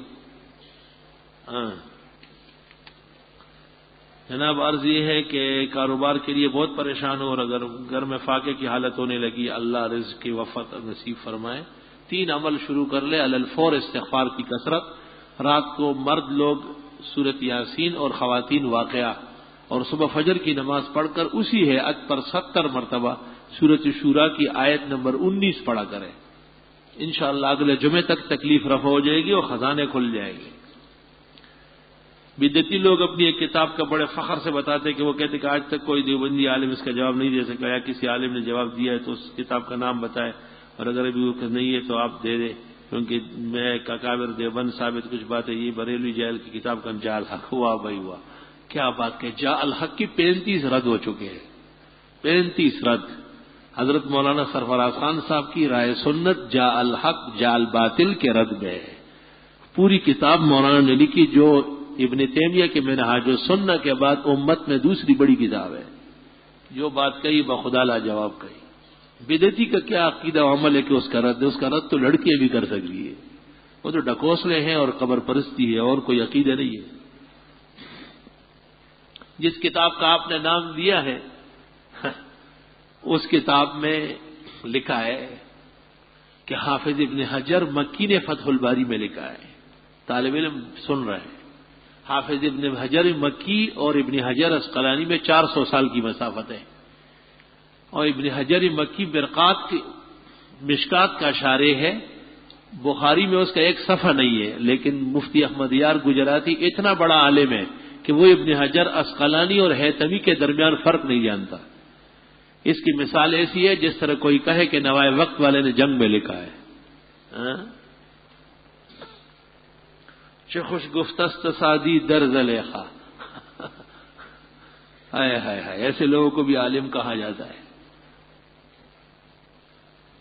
معلوم کرنا ہے کہ ایک صاحب فرما رہے تھے کہ مولوی صاحب نے فرمایا کہ بخاری میں ہے کہ مسجد نبوی میں جماعت کی نماز ختم ہوتی تھی تو بلند آواز سے کلمہ پڑھتے تاکہ لوگوں کو معلوم ہو جائے کہ نماز ختم ہو گئی. جن میں صحابہ نے فرمایا ان کے نام بھی بتائیں. یہ بات درست ہے. امام بخاری نے یہ باب قائم کیا کہ عبداللہ ابن عباس کہتے ہیں رسول اللہ صلی اللہ علیہ وسلم کے زمانے میں نماز کے بعد ذکر ہوتا تھا. جہر کا لفظ نہیں ہے، جہر اس نے اپنی طرف سے بریلی فیکٹری سے ڈالا ہے. جہر کا لفظ نہیں ہے، ذکر کا لفظ. ذکر ہوتا تھا. اور کن تو اعرف انصراف رسول اللہ صلی اللہ علیہ وسلم بالذکر. ہمیں پتہ چل جائے کہ نماز ختم ہو گئی. تو اس کے دو مطلب ہیں. ایک تو یہ کہ پہلے ذکر ہوتا تھا اور اب رک گیا تو نماز ختم ہو گئی. اور دوسرا جواب یہ کہ اس کے بعد ابو ہریرہ کی روایت وہ 33, 34 کی آئی ہے کہ یہی مراد ہے کہ لوگ یہ پڑھنے بیٹھتے تھے.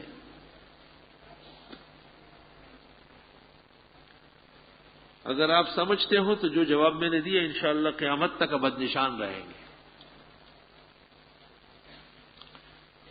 ایک چیز کو فروخت کرنے میں شرعاً کتنا نفع کما سکتے ہیں؟ امام ابو یوسف سے مروی ہے کہ اگر بازار اجازت دے تو 1 پیسے کی چیز شام کو 1 لاکھ کی بیچ سکتے ہیں. تجارت تو بازار کا تابع ہے. بخار کی حالت میں پڑھنے کے لیے سورت و آیت نمبر فرما دے.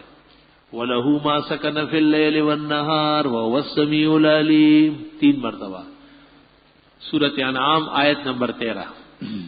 اور اگر بہت تیز بخار ہے تو پھر غصے کے ساتھ باقاعدہ اس کو پڑھنا پڑے گا. خذوہ فغلوہ ثم الجحیم صلوہ 3 مرتبہ بخار بھاگ جائے. جنت البقیع سے پہلے مسلمان مردوں کو دفنانے کے لیے کون سا قبرستان مخصوص تھا؟ جنت البقیع پہلے دن سے تجویز ہوا ہے. مجھے اس کے پہلے کی تاریخ کا پتہ نہیں. استخارہ خود کرنا چاہیے یا کسی سے بھی کرا لینا چاہیے؟ سننے میں آیا کہ بعض جگہ استخارے کی دکانیں لگی ہوئی ہیں، اس دکاندار سے کرا دے گا. استخارہ بھی کوئی کسی کے لیے کر سکتا ہے. جیسے ہے جس طرح کوئی کہے کہ میری جگہ آج کھانا آپ کھا لیں تو اس کے پیٹ کا کھانا اس کے پیٹ میں آ جائے گا. حافظہ تیز کرنے کے لیے کوئی وظیفہ بتائے. نیز میرے فرسٹ ایئر کے امتحانات قریب ہیں، دعا فرمائیں. پہلے اللہ آپ کو نمازی بنائے اور پھر امتحان میں اعلیٰ نمبروں سے کامیاب کرے. گھر میں ہر وقت لڑائی جھگڑے ہوتے رہتے ہیں، مہربانی کر کے سورہ تغابن پڑھے اور دم کر کے سب گھر والوں کو کھلائے. لفظ خدا کے ساتھ اللہ تعالیٰ کو پکارنا صحیح ہے جبکہ قرآن و حدیث سے ثابت نہیں ہے. قرآن کریم سے ثابت ہے. خدا کا معنی ہے لم یلد ولم یولد، جو نہ کسی سے پیدا ہے نہ اس سے کوئی پیدا ہے. خدا، کردگار، پروردگار سارے الفاظ ثابت ہے. یہ عربی اسامی کے معنی اور تراجم ہے. جیسے رب العالمین کا ترجمہ ہے کردگار، پروردگار. فعال لما یرید کا ترجمہ ہے کردگار. لفظ خدا کا استعمال درست بلکہ اس زمانے میں بہتر ہے کیونکہ منکرین حدیث انکار کر رہا ہے. مجھے نماز اور دینی اسباق کے دوران ایسے بے اختیار فاسد خیالات آتے ہیں کہ میں اسے دور کرنا چاہتا ہوں لیکن نہیں جائے. بہرحال توبہ و استغفار اور کثرت تلاوت سے بہتر ہو جائے گا. شیعہ مطلق کافر ہے، ہرگز نہیں. اور اس بات سے بھی آگاہ فرمائیں کہ بعض لوگ کہتے ہیں کہ جمعیت علماء اسلام والے شیعہ حضرات کو کے پیچھے نماز پڑھ لیتے کہ شیعوں کی نماز پیچھے درست ہے. جمعیت علماء تو نہیں، ان کے کچھ لوگ ایسے ہیں جو اس غلطی میں مبتلا ہے. باقی اس زمانے کے شیعہ نہیں ہے، حقیقت میں روافض ہے، اور روافض کا حکم بھی کفار کا ہے۔ عرض یہ ہے کہ میرا نام شاہد ہے، میرے پہلے بیٹے کا نام مجتبی ہے، اب میرے دوسرے بیٹے کے لیے عبداللہ یا عثمان میں سے کوئی نام عبداللہ بہتر ہے۔ قرآن شریف کی آیت کا نمبر صورت بتایا کہ جس میں کہا گیا کہ اسلام کو پھیلانا مسلمانوں کا فرض ہے۔ بہت ساری آیتیں ہیں۔ وَلْتَكُن مِّنكُمْ أُمَّةٌ سورہ آل عمران 4 پارہ 2 رکوع۔ میں تو یہ معلوم کرنا چاہوں گا کہ جماعت اسلامی کے پیچھے نماز ہوتی ہے۔ مفتی محمد شفیع صاحب نے جواہر الفقہ میں لکھا ہے کہ جو شخص مودودی صاحب سے عقائد میں متفق ہو اس کی اقتداء میں نماز نہیں ہوتی۔ قرآن مجید میں وہ کون سی آیت ہے جو آنکھوں سے چشمہ ہٹانے کے لیے مفید ہے؟ فَكَشَفْنَا عَنْكَ غِطَاءَكَ فَبَصَرُكَ الْيَوْمَ حَدِيدٌ سورہ قاف میں۔ مسجد میں داخل ہونے کے بعد تحیۃ المسجد، تحیۃ الوضو نماز میں سے کس نماز کو پہلے تحیۃ المسجد ہے اور تحیۃ الوضو ختم ہو گیا، کیونکہ ایک دفعہ بیٹھنے کے بعد تحیۃ الوضو نہیں رہے گا۔ تحیۃ الوضو یا تو وضو خانے میں پڑھ لے یا گھر پر وضو کر کے پڑھا کرے۔ مسجد میں داخل ہونے کے بعد تحیۃ المسجد کا حق لازم ہے۔ رسول کریم صلی اللہ علیہ وسلم نے حجۃ الوداع سے پہلے اپنی زندگی مبارک میں کتنے حج کیے؟ اس پر اتفاق ہے کہ اسلام آنے کے بعد آپ نے مدینہ منورہ جانے کے بعد ایک حج کیا ہے، لیکن اس سے پہلے آپ نے کتنے حج کیے ہیں؟ برہان الدین حلبی نے لکھا ہے کہ ہر سال آپ حج کرتے تھے۔ کیا شرعی معذور جس کے قطرے نہیں رکتے کسی نماز کے وقت شروع ہونے سے پہلے پاکی حاصل کر کے وضو اس وقت کی نیت سے کر سکتا ہے؟ ہر وقت داخل ہونے کے بعد پھر وضو کر لے، اس وضو کے درمیان میں اگر عذر پیش آتا ہو تب بھی نماز ہوگی۔ حربی کافر سے کیا مراد ہے؟ جس کے ساتھ جنگ کرنا لازمی ہو، جیسے امریکہ، برطانیہ، روس، بھارت۔ نفلی اس کو صدقہ خیرات دینے کی شرعی ممانعت آئی ہے۔ جی ہاں، اکلت طعامکم الابرار، آپ کی چیزیں اچھے لوگ کھائے۔ نفلی روزے کے لیے سحری کرنا ضروری نہیں ہے، بہتر ہے۔ کیا قبر پر آواز بلند تلاوت جائز ہے؟ ہاتھ اٹھا کے دعا قبر کے پاس آہستہ تلاوت بھی ہے اور بلند آواز سے دونوں جائز ہے، اور قبر کے پاس ہاتھ اٹھا کے دعا مانگنا سنت طریقہ ہے۔ مسلم شریف کتاب الجنائز میں 113 صفحہ پر ہے فرفع یدیہ 3 مرات کہ حضرت صلی اللہ علیہ وسلم نے بقیع میں 3 مرتبہ ہاتھ اٹھائے، اور ابو دجانہ کی حدیث میں کہ آپ نے تدفین کے بعد بھی دعا فرمائی، ہاتھ اٹھائے۔ میری اطلاع پر احسن الفتاوی میں رجوع کیا گیا ہے، اب جو نئے ایڈیشن آئے ہیں جلد 4 میں اس میں رجوع درج ہے۔ پہلے انہوں نے اس کو بدعات میں شامل کیا تھا، پھر میں نے ایک اطلاع بھیجی تو انہوں نے بغیر نام لیے وہاں رجوع لکھ دیا۔ مفتی صاحب سفر کی حالت میں سوائے فرض کے پوری نماز پڑھنی چاہیے؟ سفر کے 4 فرض 2، باقی سب اپنے حال پر۔ سنتوں میں اختیار ہے، پڑھنا بہتر ہے۔ ایک جانور قربانی کی نیت سے خریدا گیا، چند دن بعد اس کے سینگ آپس کی لڑائی میں گر گئے مگر زخم نہ آیا، تو اس جانور کی قربانی کیسی ہے؟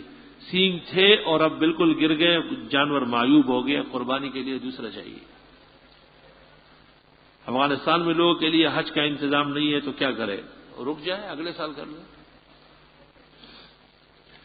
میں نے اور گھر والی بابی نے خواب میں بار بار چاول کو خواب میں مختلف شکلوں میں دیکھا ہے کہ پک رہی ہے۔ کھانے اور خصوصاً چاول بظاہر رزق کی تنگی کی نشانی ہے۔ جو لوگ عمرے کے ارادے سے حج ادا کر کے واپس آتے ہیں اس کا کیا حکم ہے؟ ان کو دوہرا ثواب ملے گا، عمرے کا بھی اور حج کا بھی۔ کسی بھی حکومت کو عبادت سے روکنے کا حق نہیں ہے۔ پسند کی شادی کے لیے دعا یا وظیفہ، یہ معاش کے مجھ سے لڑواتے ہیں آپ؟ یہ دعا آپ خود کر لیں۔ لڑکی بھی آپ پسند کریں گے یا میں پسند کروں گا؟ بعض حضرات شاہ عبداللطیف بٹھائی کو ولی کا درجہ دیتے ہیں، بے شک وہ اولیاء اللہ میں سے تھے، انہوں نے موسیقی کا ایک ساز ایجاد کیا ہے، یہ ان کی غلطی ہے۔ اولیاء سے غلطیاں ہوتی، انبیاء سے نہیں ہوتی۔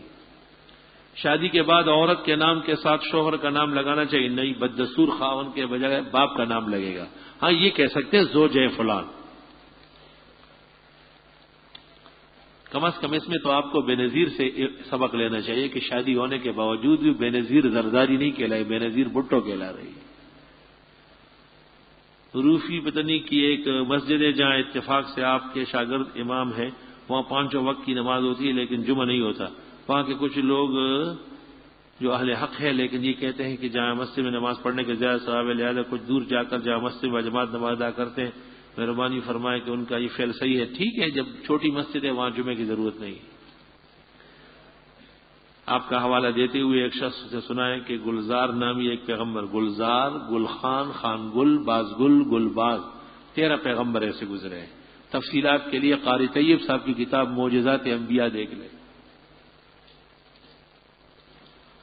یہ ہندوستان کے اصل نام ہے، کیونکہ 13 پیغمبر ہندوستان میں آئے اور ان کے نام گل خان، خان گل، باز گل، گل باز، گلزار، یہ سب ان کے نام ہیں۔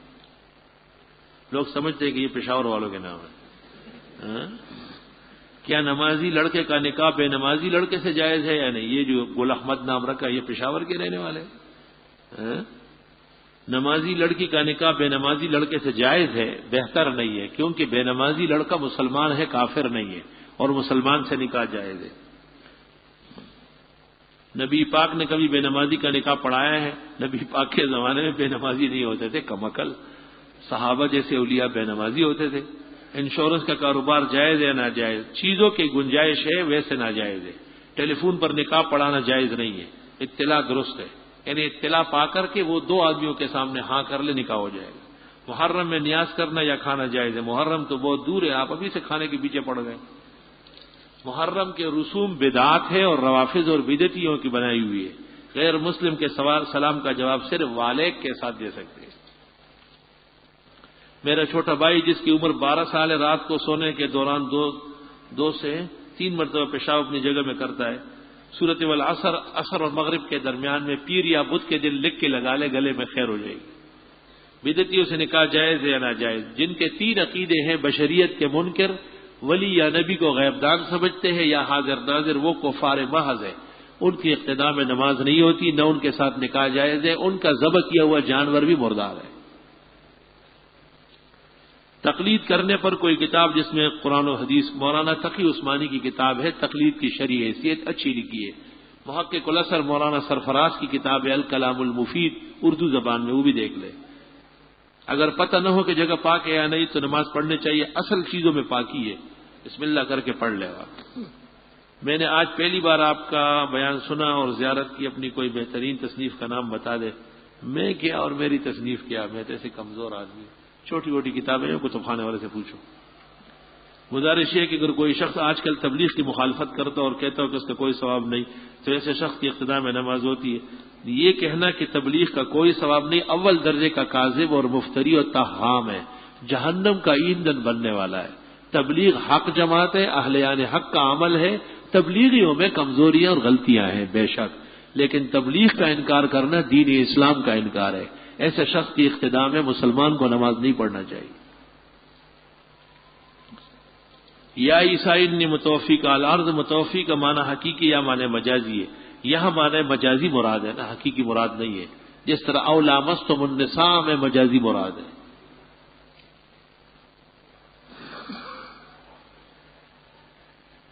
پردے کا اہتمام کرتے عورتوں کی تبلیغ کرنا اور واز سننے کے لیے جانا درست اور جائز ہے، بخاری کتاب العلم میں ثابت ہے۔ میرے والدین کی صحت و تندرستی کے لیے دعا فرمائیں، اللہ صحت و زندگی دے۔ بہنوئی کے لیے عفت و عصمت کے رشتے کے لیے آمین۔ بہنیں جناب امام صاحب، گزارش ہے کہ ہماری بہن کی طبیعت خراب ہے، اللہ انہیں صحت دے۔ ایک بچہ سخت بیمار ہے، اللہ صحت عطا فرمائے۔ معاشی طور پر پریشان ہو، رزق و روزی میں برکت کے لیے جناب کی دعاؤں کا طلب، کثرت سے استغفار پڑھے، عمل پہلے بتا دیا۔ فرح نجمی کے کاروبار میں برکت کے لیے اللہ برکت عطا فرمائے۔ انتہائی مؤدبانہ عرض ہے کہ میری والدہ محترمہ پہلے 1 مہینے زیادہ علیل ہے، اللہ صحت و زندگی دے۔ الحمدللہ رب العالمین، نستغفرک اللہم ونسألک السلام والعافیہ، لا الہ الا اللہ وحدہ لا شریک لہ، لہ الملک ولہ الحمد وعلی کل شیء قدیر۔